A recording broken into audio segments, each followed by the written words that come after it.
Ma'am, ये अगर हम लोग राष्ट्रीय स्वयंसेवक संघ की बात करें तो इसकी जो मूल आत्मा है वो शाखाओं में बसती है। शाखाओं की अगर हम लोग बात करें, शाखा क्या है?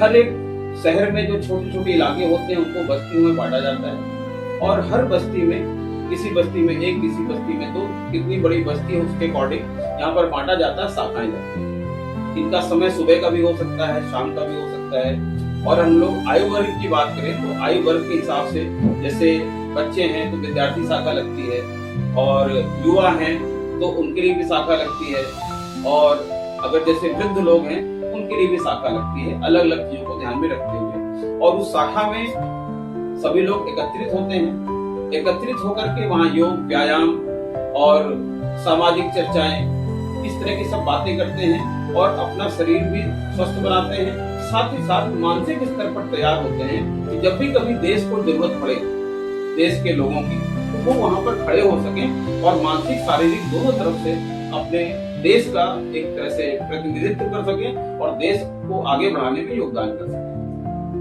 तो ये जो शाखाएं होती हैं, ये क्या किसी निश्चित स्थान पे रखी जाती हैं, या शहर में इनके लिए सरकार ने कोई व्यवस्था कर रखी है, या आम जन समूह अपने लिए इसके लिए कोई व्यवस्था नहीं? मैम, जैसे आपने कहा सरकार की बात, तो सरकार का पहली बात तो राष्ट्रीय स्वयंसेवक संघ से कोई लेना देना नहीं।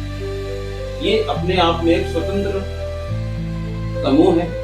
और शाखा लगाने की जहाँ तक बात है, जैसे किसी इलाके में कोई पार्क है, कहीं पर कोई मैदान खाली पड़ा हुआ है, ऐसी जगहों पर शाखाएं लगाई जाती हैं। इनका स्थान बदलता भी रहता है। अगर वहां पर कोई कंस्ट्रक्शन हो गया, कुछ हो गया, तो इसका स्थान भी बदल जाता है। जहां पर भी खाली स्थान होता है वहां पर हम लोग जो मतलब वहीं पर हम लोग शाखा लगाना शुरू करते हैं। वहां पर समाज के लोगों को एकत्रित करते हैं। वयोवृद्ध लोग हैं जो टहलने जाते हैं, उनसे संपर्क किया जाता है, समाज के लोगों से संपर्क किया जाता है, और इसका समय ऐसा निर्धारित किया जाता है कि हर एक व्यक्ति 1 घंटे का समय निकाल सके, क्योंकि शाखा का समय निर्धारित है हर जगह पर। 1 घंटे से ज्यादा की शाखा नहीं होती है। उस 1 घंटे में हम थोड़ी देर योग करते हैं, प्राणायाम करते हैं, योगासन वगैरह किए जाते हैं। साथ ही साथ कुछ समय बौद्धिक का रहता है, जहां पर हम लोग बौद्धिक विकास करते हैं। वहां छोटे बच्चे भी आते हैं और वो भी सीखते हैं कि हम लोग एक अच्छे नागरिक कैसे बन सकते हैं।